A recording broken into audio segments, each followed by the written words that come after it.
multiple medical problems. I got sick myself, and so I was like, I got to get myself healthy.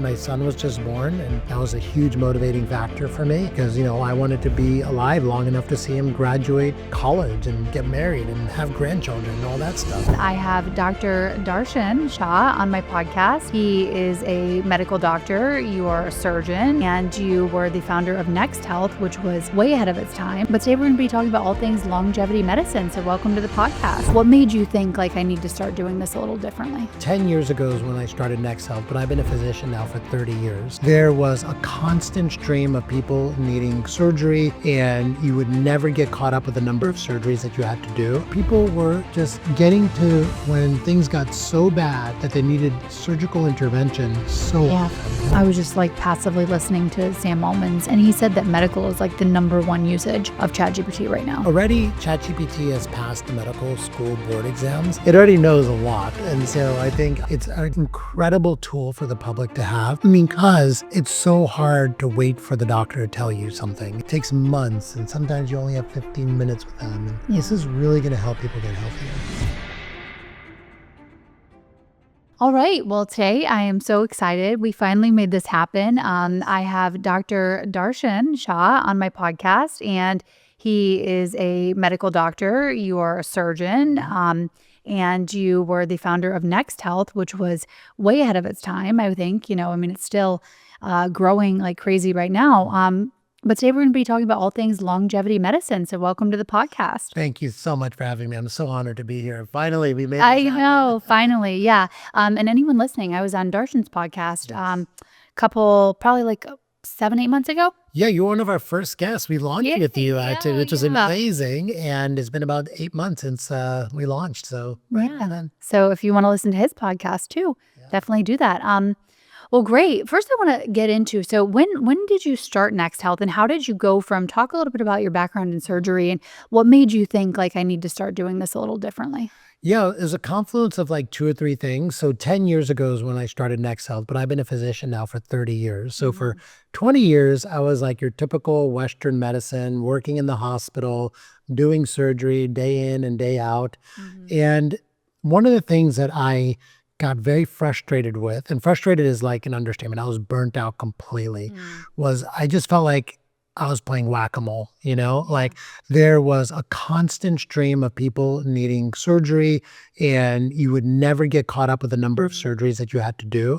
And it just kept growing and growing and growing. And then the same people that had one surgery would come back 6 months or even 6 years later needing another surgery. And this is people were just getting to when things got so bad that they needed surgical intervention so often, and it was just numbing to me after a while to just be constantly in the operating room feeling like we were not making any headway with people. So that was one issue. And then the second issue was because I was working so hard, I myself got very sick. I wasn't taking care of myself. I was spending a lot of time doing surgery, but also running my business of being a doctor. And I put myself at the bottom of my priority stack. And so I, gained 50 pounds. I had multiple medical problems, which typical Western medicine, I was on multiple medications. I was on 10 different prescription medications, 0 supplements, 10 prescription medications. And I got sick myself. And so I was I got to get myself healthy. My son was just born, and that was a huge motivating factor for me. Because, I wanted to be alive long enough to see him graduate college and get married and have grandchildren and all that stuff. And so I got myself healthy, and it wasn't through Western medicine. It was through, going out there and learning about the fundamentals of health. And they don't teach you that in medical school. Yeah. No. So I spent some time learning about nutrition, exercise, sleep, stress management, recovery, metabolic health. And, it sounds miraculous, but it's not, because I've seen so many people do this. Within 8 months, I completely turned around my entire health. I got off almost all my prescription medications. I lost 40 pounds, had my vibrancy back, got my life back. And I was like, this is the kind of medicine I want to practice. So we started a little clinic called Next Health in West Hollywood, and it ballooned to now we have, over 50 locations in various stages of opening. Yeah. I'm so excited to see all the new locations open. You're going to be opening up one here in Austin, which I It's coming. can't wait to be at all the time. Well, how did you find some of the therapies though, initially? Because I mean, this stuff is all, well, it's not even that common anymore. I mean, yes, we have a chamber here, but that's pretty unusual. So how did you start to find some of the therapies initially and like get excited about them? So it was just me trying to get healthy myself and driving all over LA to find different therapies. Okay. Yeah. So no one had saunas like where you can go to commercially go and get into a sauna and use it on a frequent basis, right? Yeah. So finally, I begged and pleaded with my gym to get a sauna, and they got like a sauna for me. Then I found a cryotherapy chamber on La Cienega Boulevard. I would drive over there. Yeah. Then I would find this hyperbaric oxygen business in the middle of Beverly Hills, and I would drive there. And literally, I'd spend my entire week driving around, trying different And in therapies. LA traffic, oh my goodness, the stress that had to have come from that. Exactly. I ended up actually buying the hyperbaric oxygen business because they didn't have a doctor leading it. I'm like, you need a physician on this Right. business. Yeah. I bought it. And so I owned Beverly Hills Hyperbaric for like 5 years. Okay. But that's what I did. It was like, once again, a game of whack-a-mole, driving around trying to find all the therapies that I knew had some scientific basis in the literature that I could take and use these myself, and so when I opened the first Next Health, I was like, for my own sanity, I was like, let's put this under one roof. So Yeah. I worked at the Mayo Clinic. I trained at the Mayo Clinic actually, where we used hyperbaric chambers every day to treat massive wounds, to treat stroke patients, to treat patients that had heart attacks, and I saw firsthand at the Mayo Clinic how well the hyperbaric chamber worked for people that were in really bad medical problems. But Yeah. obviously it would work for me, and so that's why I started doing hyperbaric therapy. I got one of those. I got the sauna. I got a cryotherapy chamber, LED light beds, all these things, and put them under one roof just because of my own personal need. I love that. Yeah. Obviously, it's becoming more, all these modalities that are coming, but how did you have conversations with other physicians in your area when you first started this? Because even now, I have people that are researchers that come over to the podcast and they're like, well, that's cool that you have it, but I don't think that there's enough science to say that doing hyperbaric is beneficial or something. So how did you, combat that then and now? Yeah.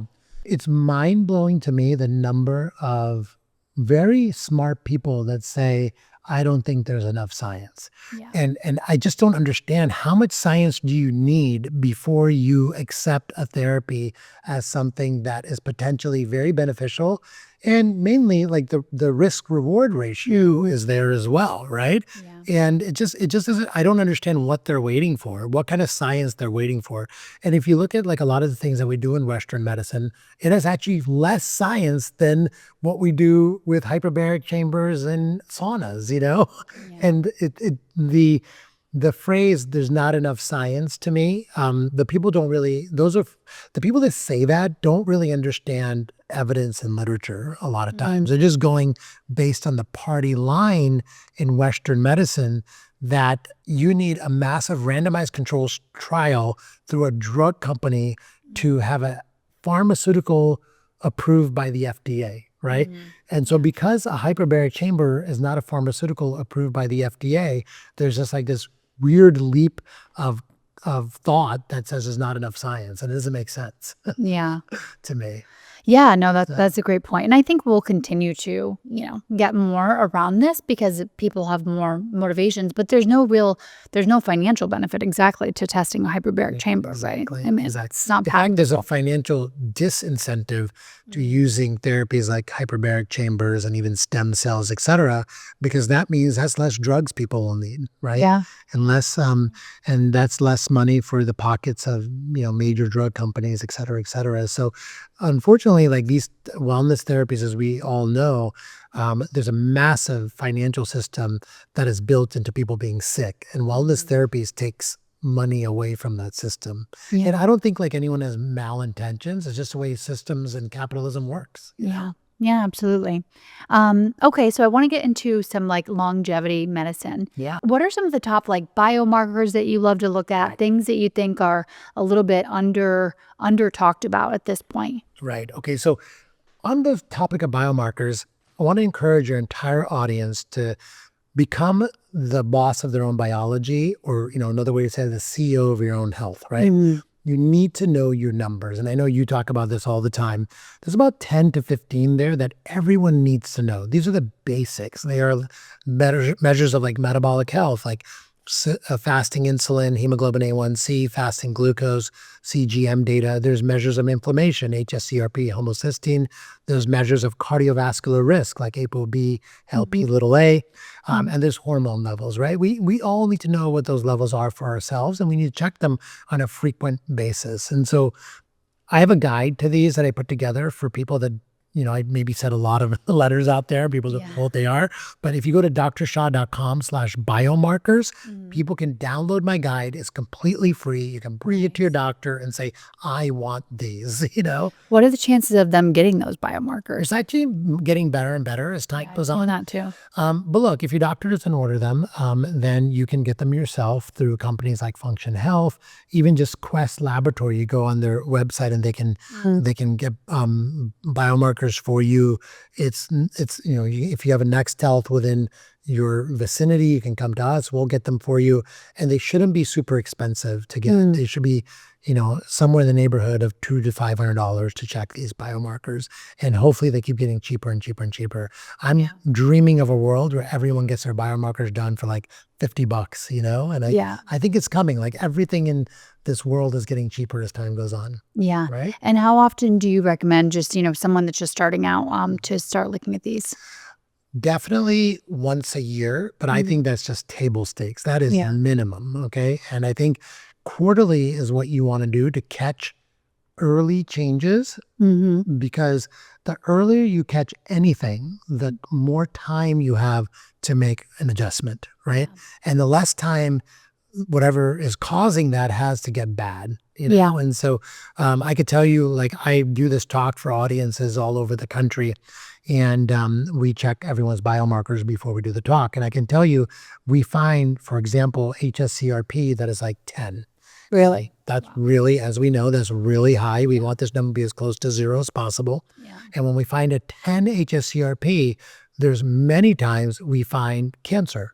There's many times we find autoimmune disease. There's many times that we find severe cardiac disease. And so we found that typically when they had no idea that they were having this issue, because HSCRP is not a part of the normal biomarker panel that you get checked in your normal yearly physical. Yeah. I wonder how do these people feel? So my HSCRP on my last test was, 0.03. And I've never seen an HSCRP of my own over 1. So I'm curious, like, how do these individuals feel? Do they feel bad as well? Here's the problem. They don't feel bad, right? Okay. And the problem is, there's a major problem there, because what people need to know is by the time you're feeling symptoms, your biomarkers have probably been abnormal for a long time, And here's a problem with symptoms too. You get used to it. Yeah. People get used to brain fog. They get used to feeling tired. They get used to, a little bit of joint aches here and there. And these are all signs that your body is telling you something is wrong. But because it takes a while for things to get bad, people ignore it. People assume, I drank too much last night. Maybe that's why I haven't been feeling good for the last month, And they just get used to it. And so symptoms are very, they're a lagging indicator of something going wrong. That's why testing is super important. Yeah. Does a regular Western panel look at any inflammatory markers? I don't even know what they are anymore because I haven't done that in so long.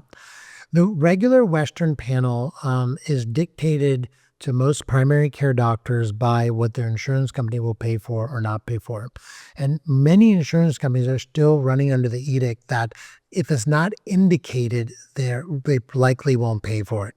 Now, there's a lot of pressure going to insurance companies to do preventative testing. Inflammatory markers, unfortunately, are not part of that for most insurance companies. So sadly, unless you ask for something, you're not going to get it. When you ask for something to a doctor, they have to make up something in their note for why you're needing this as well, right? That way the insurance company doesn't come back to the doctor and say, why'd you order that? We're not paying for that. And it's a game. Sadly, it's a game. What would, if you wanted to get the HSCRP, what would the doctor potentially put in there? So there's almost any indication for HSCRP. Just general. Yeah, just like you could say I have brain fog. You can feel like I'm tired. Those are all indications for getting HSCRP. Okay, good. I'm trying to give people some tips so that if they are asking, it's interesting because one of my family members, she was dealing with something that she felt like was maybe endometriosis. And we know that that can take between 10 and 15 years to be diagnosed. Insane. That's that's insane. But every time, because people come to me all the time and say, what labs do you get? And I'm like, well, here, I can give them to you. But they don't often get them all ordered, right? So trying to give people some tips on what do you ask for or tell the doctor so that they can feel good about putting in this order for you. Yeah, absolutely. Because I totally agree. If you're just flying blind, this is a total disaster. If your HSCRP is 10, how long do you think that they have not been checked? Just their whole life? Their whole life. How long? Is this a decade? Do you think that's 5-year development? Yeah. What do you think? Depending on the process that's causing it, it could take anywhere between a year to 5 years to get that bad. Sometimes cancer specifically can develop really quickly and cause an HSCRP to be really high, specifically a gut cancer, And so it can be as low as 6 months, or it could be many, many years that this has been a problem. Yeah. Well, you guys also do a lot of, obviously you do way more advanced testing than that, but then you're also doing a lot of the combination with imaging and things like the full body MRIs. I would love to hear, I'm sure you have some great stories of, because if anyone's on the fence, do I start looking deeper or not? What would you say to that? Yeah. So the testing that I talked about earlier, that people can download the guide, those are the basic tests. And then we have advanced testing. And advanced testing is something that you don't need all the time.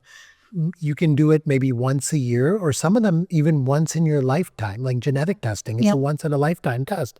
We have your genetic markers. But there are tests that we recommend people do on a yearly basis, and definitely if they're symptomatic. So the urine test run is a urine toxin panel. Yeah. I think that's massively important. We find so many people with undetected mold, and we clear it up, and they feel incredible, and undetected levels of, for example, like glyphosate, mercury, all these things make people feel horrible.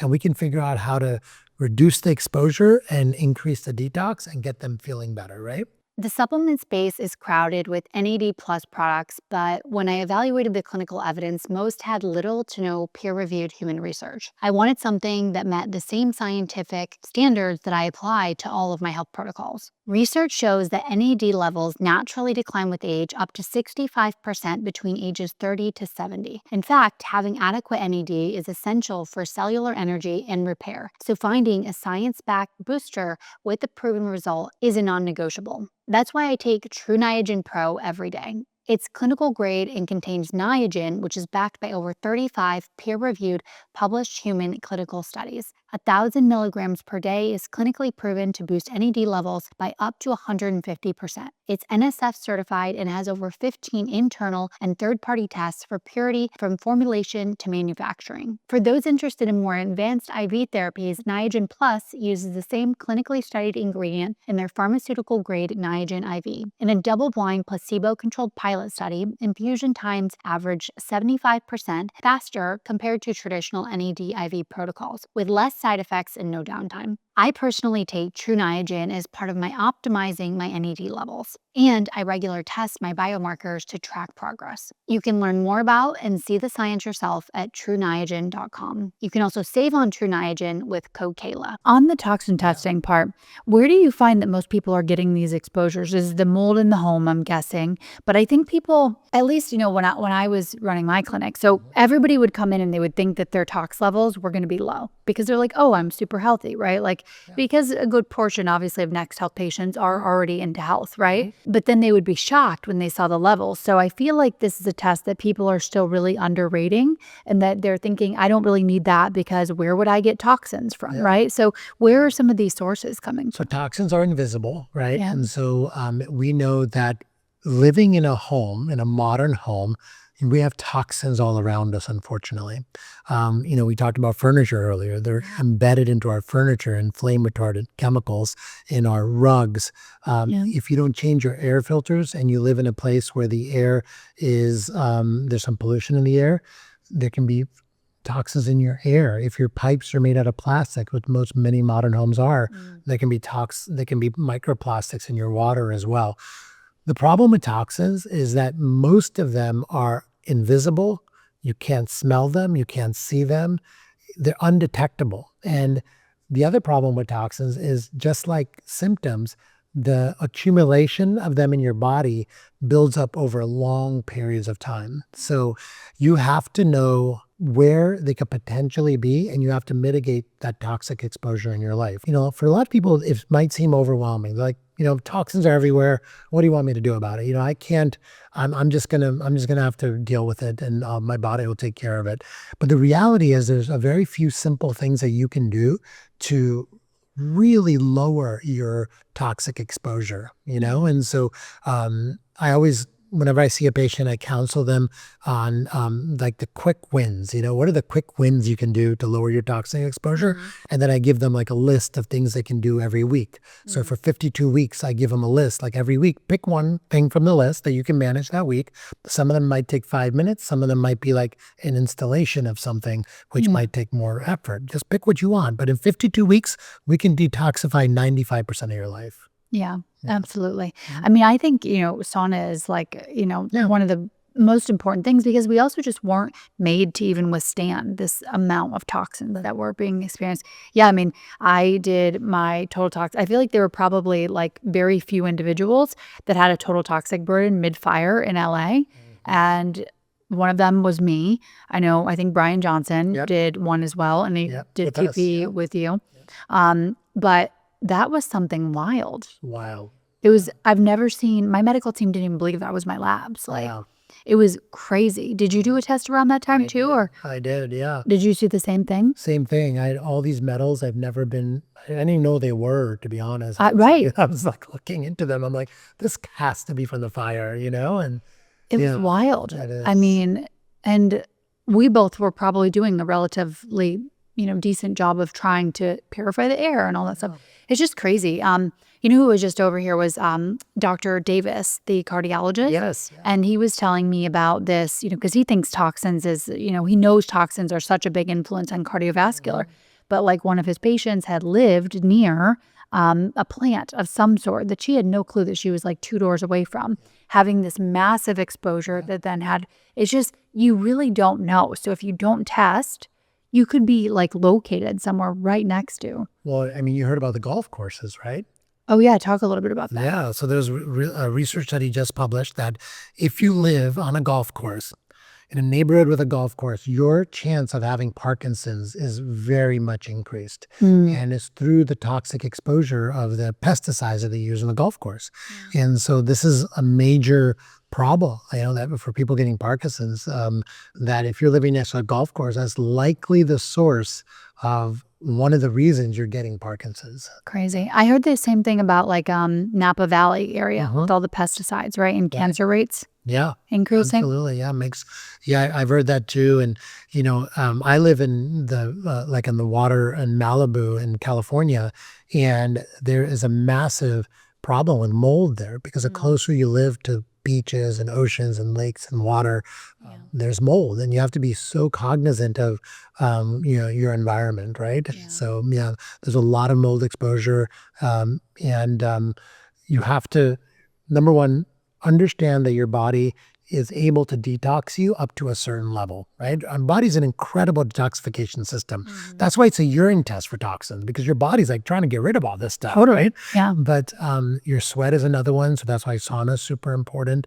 Your liver needs to be healthy, but you can overwhelm those systems very easily if you're not taking constant steps to reduce overall toxic burden, right? So we might not be able to avoid a wildfire that came near our home, right? Yeah. But at the same time, if you have air purifiers in your home for the most part, if you drink out of reverse osmosis water, your body's overall toxic burden is not so high that when you have like a new insult of toxins that your body isn't able to deal with it. Yeah. Yeah, I always think of it as like a cup, right? So everybody has a different size cup based on your genetics, because you and I could both detox very differently.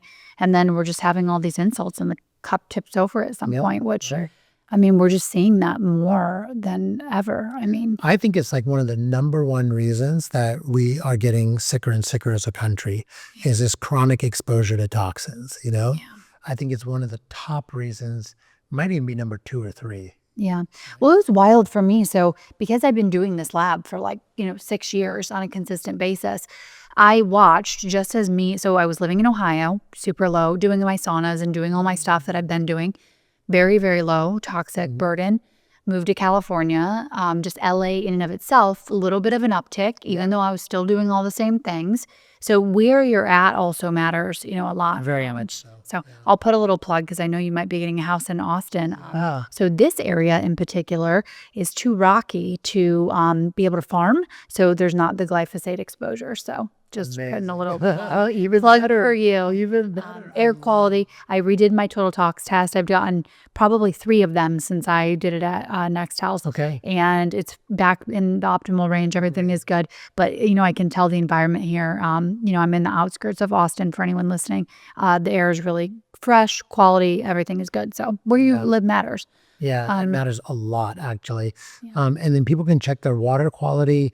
The other thing people really need to check is the cosmetics they're putting on their skin. Yeah. Like every day you're lathering your skin with some soap, some lotion, makeup, and do that every day, year after year after year, without changing to a non-toxic product. And it's a problem, And so I think people need to get apps like the Yucca app or the Think Dirty app and scan their products, get an alternative, and buy the alternative that's non-toxic. Yeah, I think I told you this before, but I kind of like caught my husband one time from a total tox test. So I had like packed his gym supplies with like non-toxic products. And then I saw in his next total tox burden like that his parabens were going up. And I'm like, did you use the stuff I gave you, or did you just use what was ever at the gym? He's like, I did just use what was at the gym. And I'm like, but it's like, it showed up pretty quick. Like it was the next total tox burden. So yeah, I mean, all these things, I love that we're just getting to a place where it's like, what's the reason behind this, Yes, exactly. So what are some of your other favorite tests that you guys do there? So then you talked about the full body MRI. We have a really good relationship with Pernuvo. We do full body MRIs on people on a yearly basis, some people every 2 years.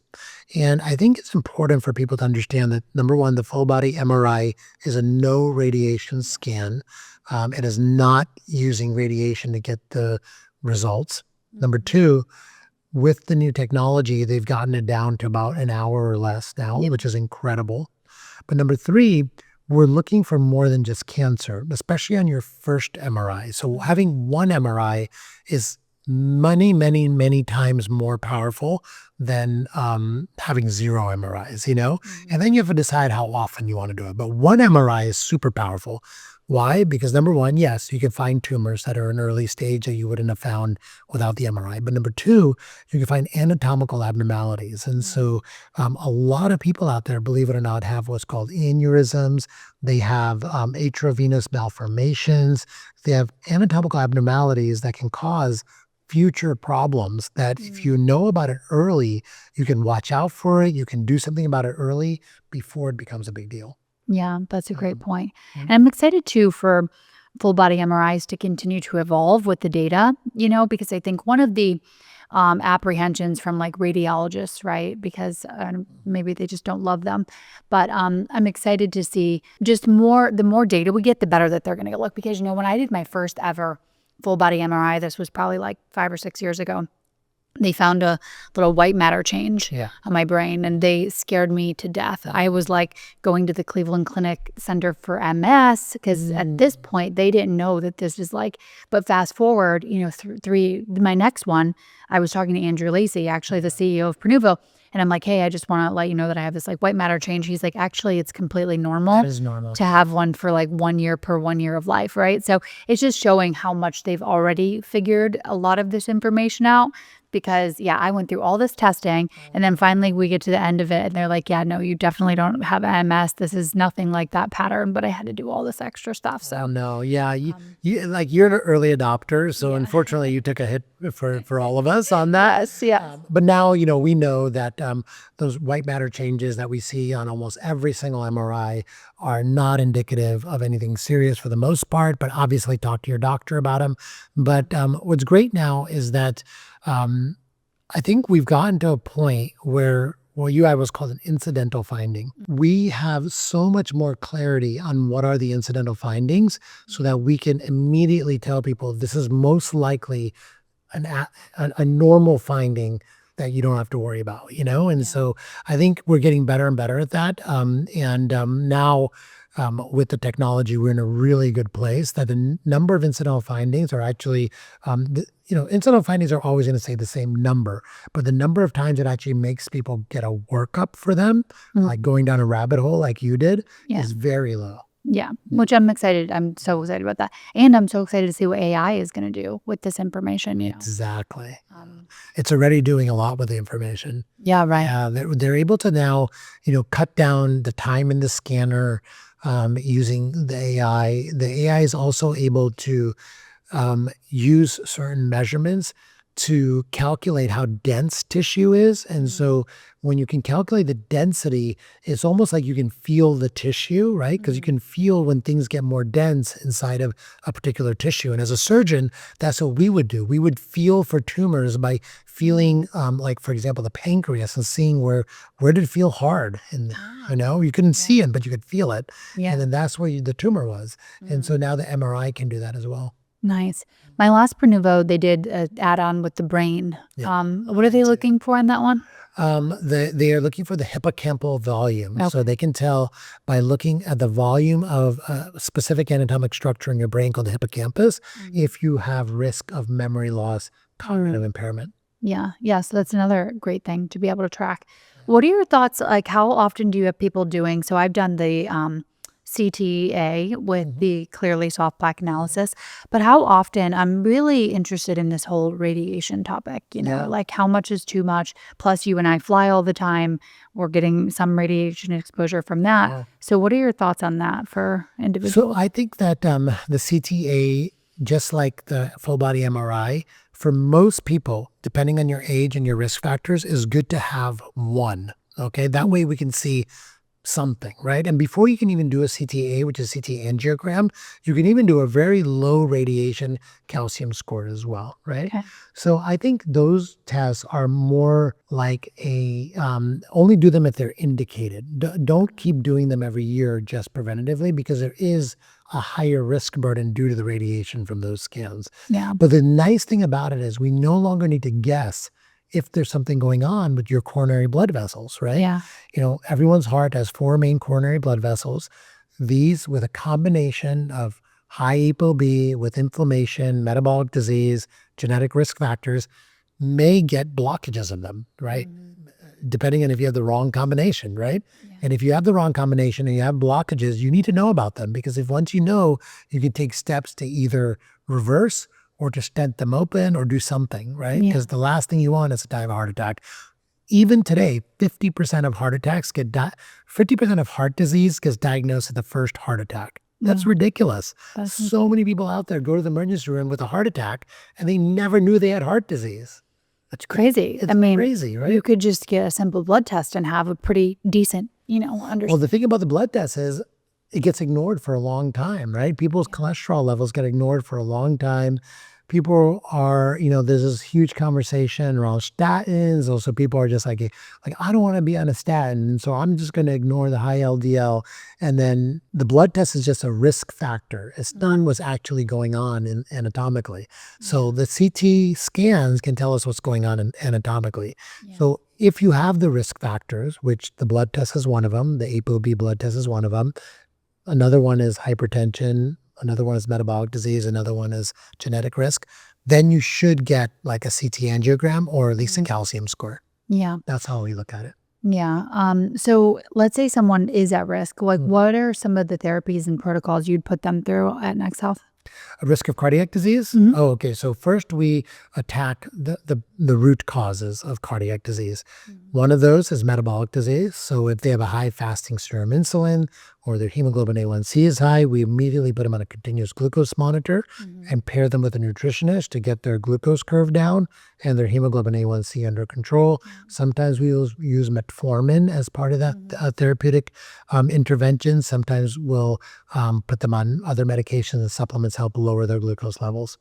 Secondly, blood pressure, right? If they have high blood pressure, we will work with them to lower their blood pressure through lifestyle changes, but also just like, all these other things, you don't want to ignore blood pressure for a long time. Yeah. And so we will treat them sometimes with pharmaceutical agents that are safe and effective to lower blood pressure until we can get their lifestyle under control, and then we'll try to remove them off the pharmaceuticals. With blood pressure, real quick. So obviously we've all heard 180 over 20 or 120 over 80, right? Do you think that's optimal range, or what would the optimal range be? There was just a big research study that came out that's showing the closer you are to 120 over 70 is optimal. Anything over that is adding to increased risk of cardiovascular events and also organ disease. Remember, blood pressure is not just your heart. Yeah. Blood goes throughout every organ in your body. And when you have high blood pressure, all of your organs suffer. Your brain, your heart, your liver, your kidneys, everything suffers with high blood pressure.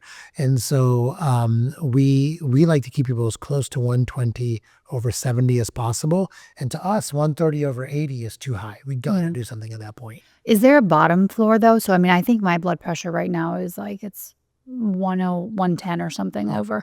Is there, because I think if you get too low also, it can be signaling potential, maybe like adrenal issues or too much stress over too long. So what do you think that like optimal range would be with the lowest amount also? Yeah. So high blood pressure and low blood pressure are two completely separate issues, completely separate pathologies.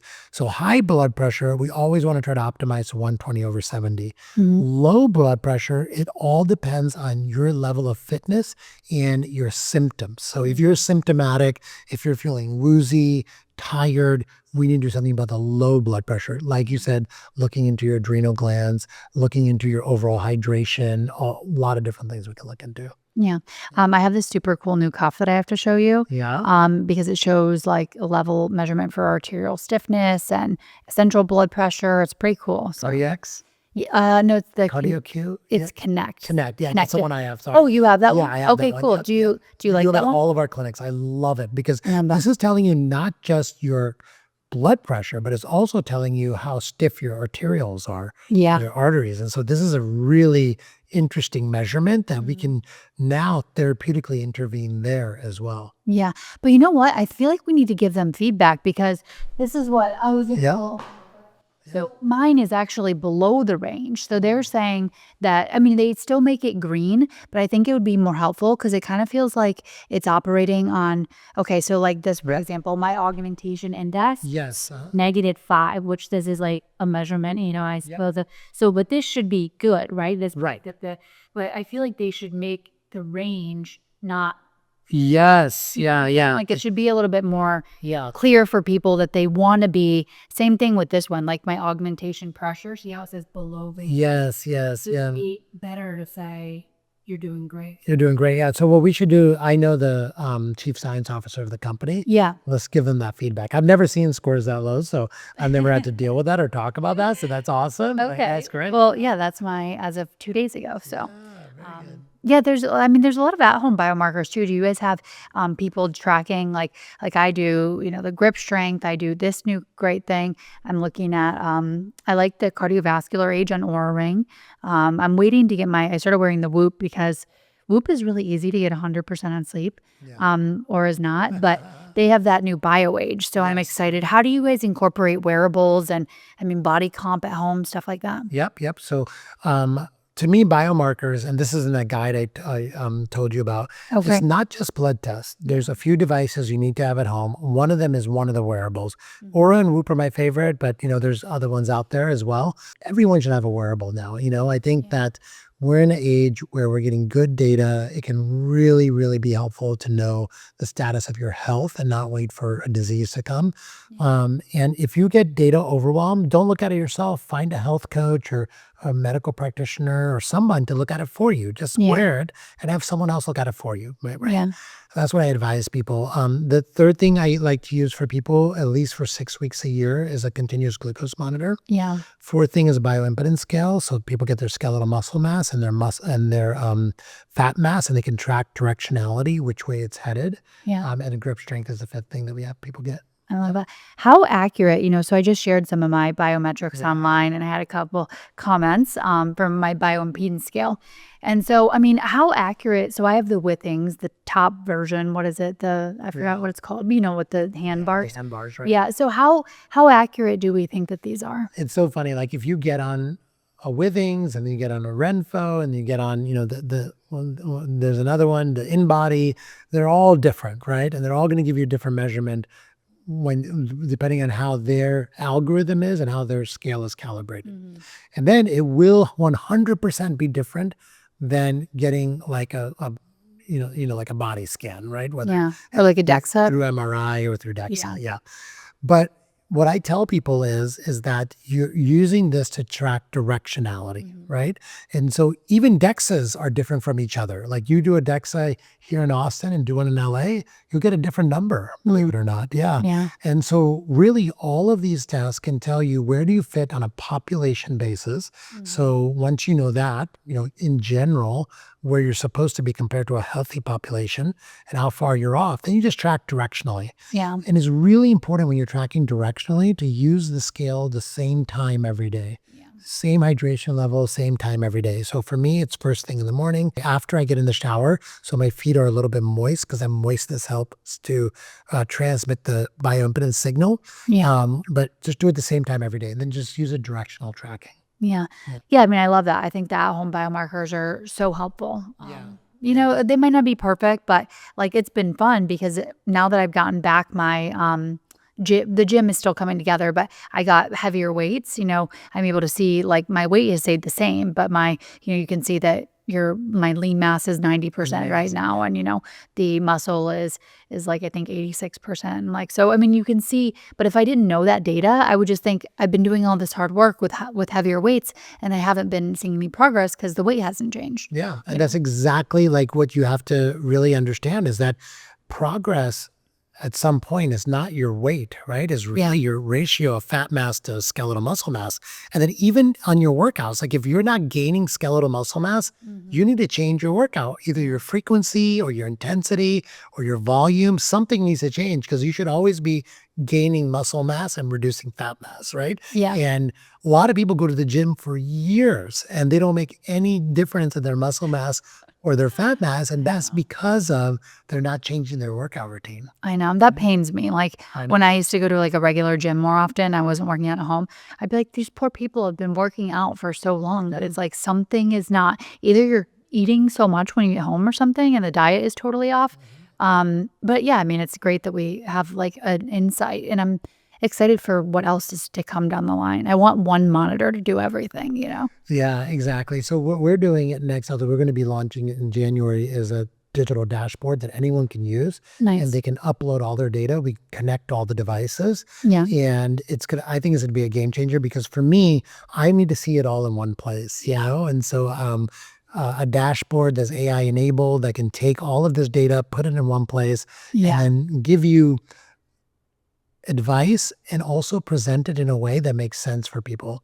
I think right now, a lot of the platforms are really highly focused on one number and what do you do about that number, but how do all these numbers relate to each other? Yeah. That's the critical element that's missing. And I'm so excited about that with AI too. So we're like right now, I mean, I do a urine test every single morning in combination. So I'm looking at my hormones. So I'm looking at all the progesterone and estrogen metabolites, my LH, FSH, and even I think that's actually it. Progesterone, estrogen, and LH and FSH. But so I'm taking all that data, putting it with a CGM data, putting it with my sleep data, and then putting it with all the other markers that we have like metabolic health, blood testing. So, but AI is so good at doing these things. it's so exciting. Are you using AI to analyze all that? Yeah.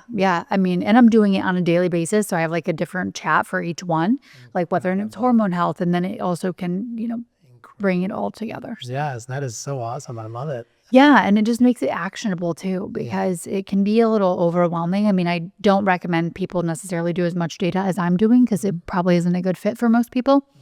But if you are doing a lot of data, it's so helpful. It really is. And it's, the AI doesn't get overwhelmed or confused, but sometimes it does like hallucinate results and stuff like that. So you got to check before you do anything that's like a pharmaceutical intervention or something that can have a negative consequence, right? But the way I look at it is if it's not going to give you a negative consequence, whatever it's telling you to do, it's worth an N of one experiment to try it, Totally. Yeah.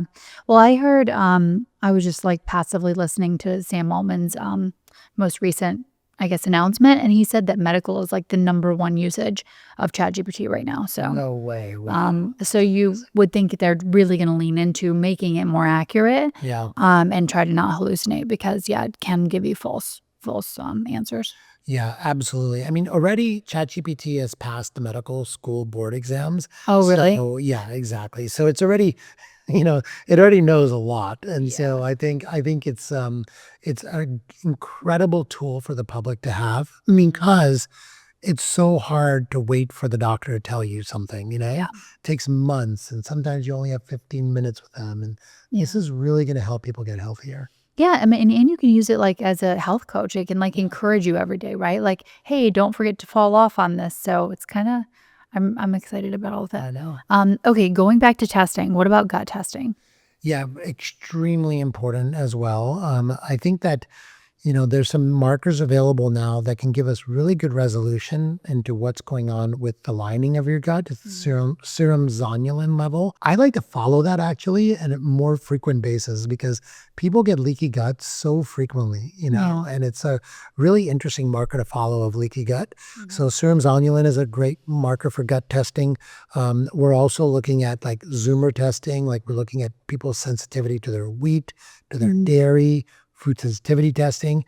And then lastly, we're using Vitract for stool testing as well, to get some look at what's going on in people's microbiomes. Now, microbiome science is still like early in its evolution. And so we're really looking for pathogens that we can do something about.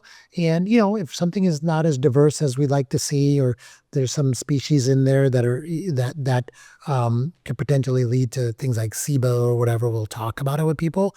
But it's important to know, like, microbiome testing is tough because I could do a microbiome test right now and then do one tomorrow and it might be completely different. And so it depends on what you just ate. Yeah. I'm excited about, I became an advisor to a vaginal microbiome company. So Amazing. Which one? Evie. Yeah. So that would be a nice thing to add to the female, because it's, I wasn't even aware of how significant, visits to like a gynecologist were for women. I think like 80% of women, on throughout their life definitely are experiencing some sort of abnormal. So they can test. But it's interesting because the vaginal microbiome is the opposite of the gut microbiome. Like you want lots of diversity, but in the gut microbiome, but in the vaginal microbiome, you just want pretty much one. So, but I'm excited about the future for women for that because I don't struggle with like constant issues like that, but I'm sure it's going to be a game changer for women that do, to like be able to put a probiotic up there and balance things out. There's so many women that are struggling, with urinary symptoms, with vaginal symptoms, and this can be the solve. Yeah. This could absolutely be the solve. Yeah, I'm excited about that.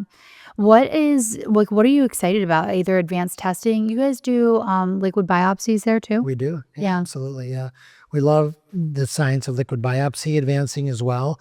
Also, it's kind of in its infancy right now, but it's a lot of people are, really honing in on liquid biopsies, which for your audience that don't know, this is for detecting cell-free DNA of tumors that are typically not detectable with standard screening methods. So we can find many different types of tumors earlier rather than later.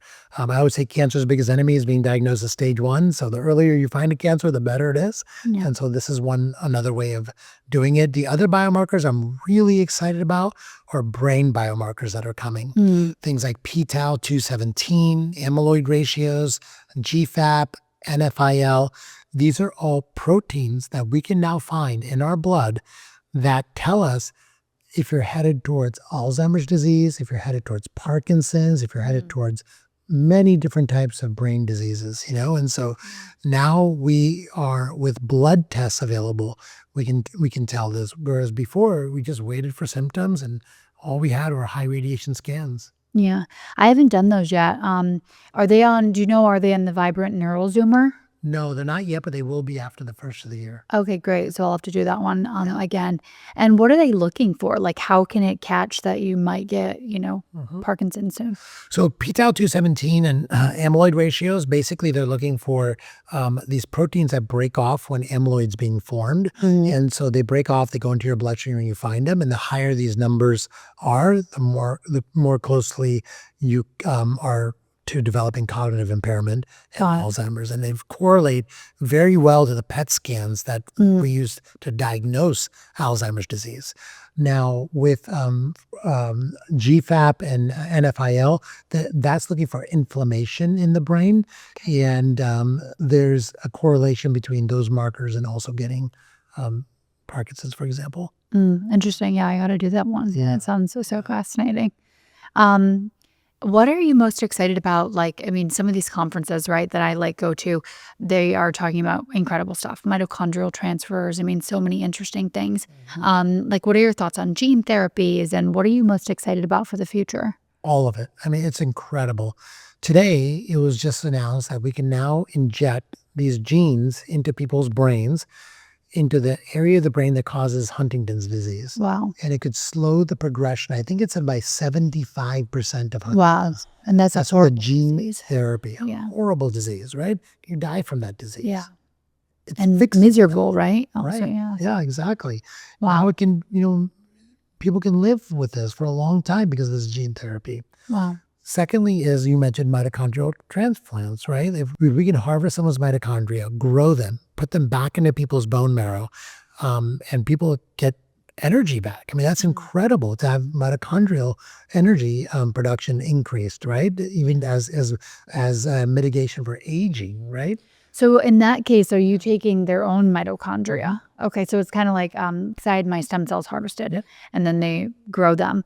Okay, that's interesting. And where do you get the mitochondria? With plasma exchange. So we do plasma exchange, and when you do plasma exchange, you filter out a specific cell type that is then sent to the laboratory that will then grow the mitochondria of that cell type and put them into and then we can inject them into your bloodstream. Oh, amazing. Yeah. Can you so if I'm, 34 now, could I bank my mitochondria? Is that a thing yet? I don't know. Maybe. Yeah, maybe. And we have to talk to the company to see if that's what they're doing. Yeah, you should ask them. I would love to do that because then you can draw upon your young mitochondria, healthy mitochondria when you're older. Yes, exactly. Right. Because I've seen when I was at the all these conferences are different levels of intensity, right? Some of them are more just basic. Yeah. But when I was speaking last year at the Longevity Investors Conference, they were talking about actually taking other people's young mitochondria and then integrating them. How far do you think that we are from making that mainstream? I don't think we're very far because we're doing umbilical stem cell transplants already for people. And so if we can harvest the mitochondria of those stem cells and put them in a regular cell for you and then get them to the right place, we could probably do that as well. It is not far off. Yeah. What do you think about young blood plasma transfers? So, Texas is the only place that's doing that. Yeah. And some people are noticing benefits over plasma exchange. I still think you get 80 to 90% of the benefit just from plasma exchange. Yeah. I think there's factors potentially in the young blood that we are deficient in as we age, like GDF11 and maybe, there's some platelet drive growth factors maybe. But I also worry about the risk because when you're taking someone else's plasma, you're putting in everything that person has, right? You're basically taking their fresh frozen plasma and putting it into you. And that means whatever vaccines they've had, whatever diseases they have at that moment in time, any toxins that they had in their plasma, all of that is being put into you as well. Yeah, I feel like you really need to do a lot of heavy testing. I'm kicking around the idea. So if anyone is listening to this and you're very young and super healthy and want to think about donating your plasma to me, let me know. You're super young and super healthy. Well, that's true. Yeah. I don't see some of these things. I'm I don't know if I need to do this right now. Right. I think for you, even if there was someone 10 years younger than you, let's say, right? Yeah. And you tested their plasma for tested their blood for toxins, for their immune globulins of diseases, etc., they might actually have a worse profile than you. Yeah. And you could actually be doing yourself a disservice Yeah. by doing that, Yeah, totally true. Totally true. Well, I'm still kicking that idea around, Yeah. but I'm definitely, I loved when I want to keep doing TPE. That's why we need Next Health out here, because I think that is it's just like an oil change, like once a year or twice a year, depending on your toxin load. But now that I'm out of a toxic environment, but I still want to keep doing that. Yeah, So absolutely. let's talk about peptides a little bit, actually. Sure. It's so crazy because I've been doing peptides for so long. I forget that they're so cool now. But everybody wants to talk about them. So, all right, what are peptides? What are some of your favorite peptides? Yeah. Oh, by the way, I want to tell you about one more incredible Oh, please do. technology that I heard of, and then we can talk about Yes. peptides. Is that okay? Yes, I would love 'Cause that. I just did an Instagram post about this. So, do you know about Sam Altman's company that he funded called Retro I've Bioscience? heard about it. Yeah. Okay. That's like the longevity arm, right? Yes, exactly. So all these billionaires are funding longevity companies, but here's what this company has done. So there are 4 Yamanaka factors. Oh, yes. Right? Yeah. I'm glad you These started. proteins that you apply to one of your cells. I could take one of your cells right now, put these Yamanaka factors in, 4 proteins, and 0.1% of the time, we can get that cell to turn into a pluripotential stem cell. Okay. Now, why is it only 0.1% of the time? Well, because the Yamanaka factors, he happened to discover these 4 proteins randomly out of millions of different protein combinations. Incredible science he did, and he won a Nobel Prize for that. Yeah. So what Retro Biosciences has done is they developed a specific ChatGPT model called ChatGPT 4B or something like that. And this is testing millions of different protein combinations and different ways of making those same, actually 2 of those 4 proteins, different ways of making it so that it has a much higher success rate than 0.1. Okay. Yeah. And they've already discovered in a year proteins that are 50 times more effective at reversing cellular aging. Okay. Amazing. I mean, it is mind blowing to think what we can do with this. Like, we can inject these 4 proteins, okay, into maybe your liver. Say you messed up your liver and you're on the liver transplant list. We inject them into your liver. It's wild. Your liver can regenerate. You had a heart attack, inject into your heart. You broke your neck and injured the nerves of your spinal cord. There's so many potential uses here that are mind-blowing, and they're actually going into phase 1 trials already in Australia next year. So, I tell everyone, like, just stay alive and healthy long enough, you're going to be able to use some of this stuff, Yeah. That's why I'm so grateful that I got into all this stuff so young, because I can't wait for some of these upcoming, even how quickly, I interviewed Dr. Matt Kaberlin, and obviously he's in the weeds on researching this, and he feels like, I can't remember exactly what he said, but he thinks that we know about 20% of why we age. Yeah.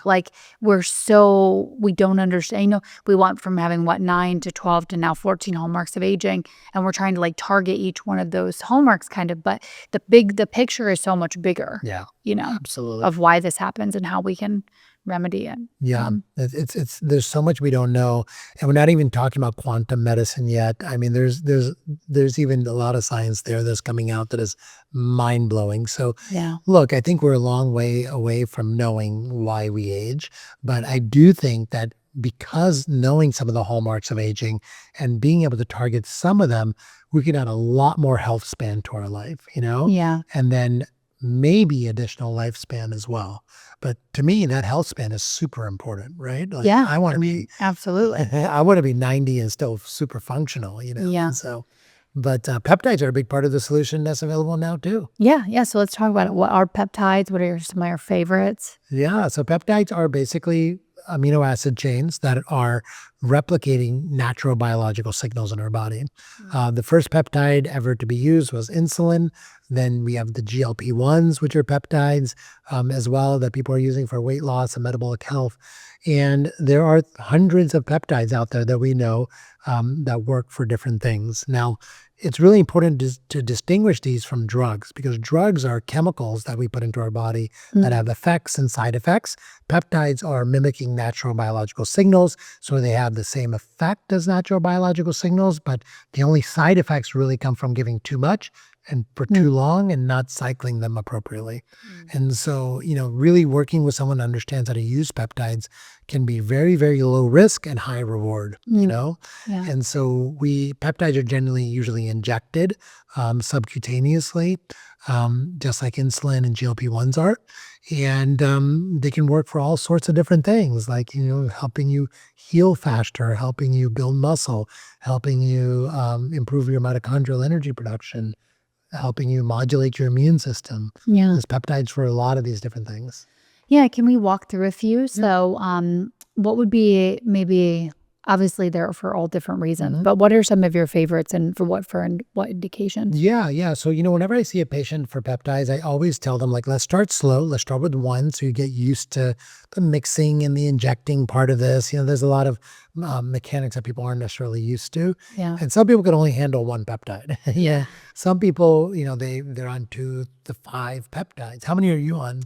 I just started again. I'm on 4 right now. I'm on BPC 157. I'm on CJC epimorelin, which I don't think I'm going to keep that because, to be honest with you, my body comp is already really, really good. And I don't need to be on something just to be on it. So probably we'll put that one to the wayside. But you know what? I actually had my clotho measured and my clotho was a little lower than I wanted it to be. So I'm doing clotho and then I'm doing NAD, so it's NAD. And do we put NAD under that branch? Or It's not really a peptide. not a peptide, but it is an molecule. Yeah, so so I guess technically I was doing like 3, but I'm probably going to drop that down to 2. Okay.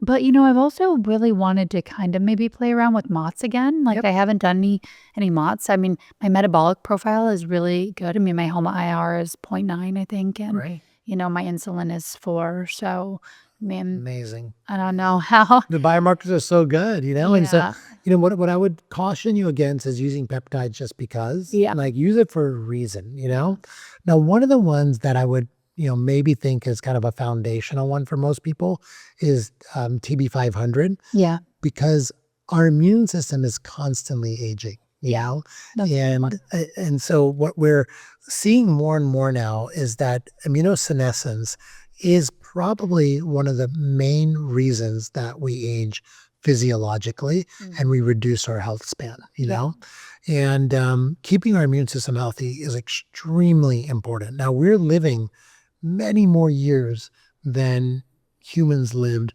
even, a century ago, right? Yeah. And so immune aging keeps happening and we keep having less T cells and that function not as well as our young T cells function. So TB500 can definitely help this problem of immunosenescence over time. Yeah. And I like that as like a foundational peptide. Now, look, you might not see any biomarker changes. You might not feel any different other than maybe you get sick less often. Yeah. But, so there is a little bit of a leap of faith there. Yeah. With some of these. Actually, the BBC is with TB500. So do you like that combo? I love that combo. Okay. That's what I take. BPC 157 with TB500 mixed in. Yeah.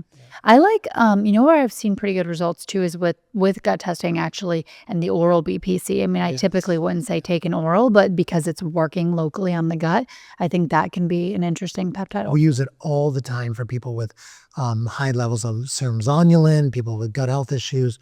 Oral BPC 157 is part of our foundational protocol. Yeah. What else do you like for people with high zonulin? We do a lot of things around getting more collagen to their gut, with supplementation of collagen and also with bone broth.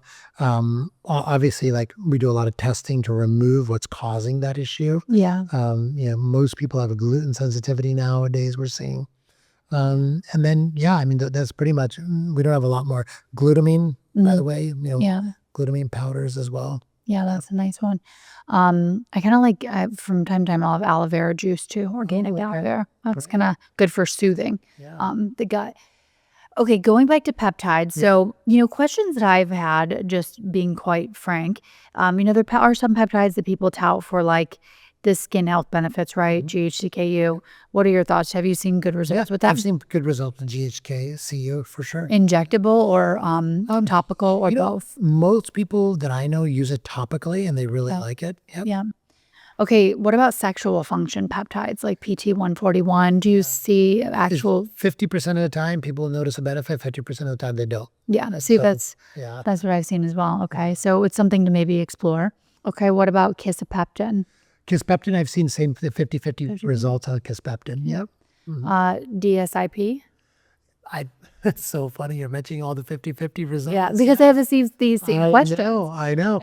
And sometimes it's so individual who is going to work on who it's not. I'm very upfront with my patients. I'm like, look, number one, if this doesn't work, we're going to stop it. Yes, I know you tried it and you spent some money, $200-300 on it, but we're not going to know until we do the N of 1 experiment. So I'm a big N of 1 experimenter, and So me, yes. yeah, and as long as it doesn't cause harm, Yeah. let's do it, and let's give it a shot, because we've tried everything else and, we've got all of the sleep factors optimized. You're still getting 20 minutes of deep sleep.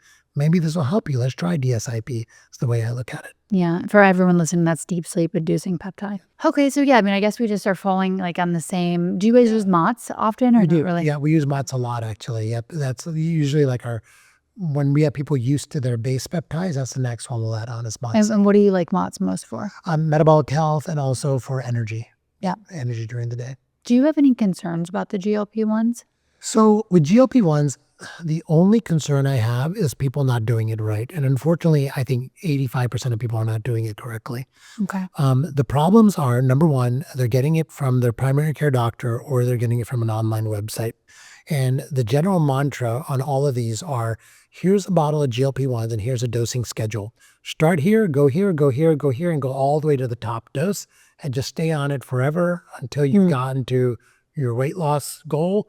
And then once you're on your weight loss goal, either stop it or, and then if you gain weight back, just go back on it. And that's like kind of how everyone in primary care, unfortunately, is, talking about it, And I think you and I both know that not everyone needs to be on the max dose. Yeah. So the way we do it is we like to start on the lowest dose and then we go up in increments until they get to where we're losing weight at the clip that we decided we want to lose it at, which is usually about 2 to 3 pounds a month. And then once we get to that point, then we just stop there. So we don't keep increasing the dose.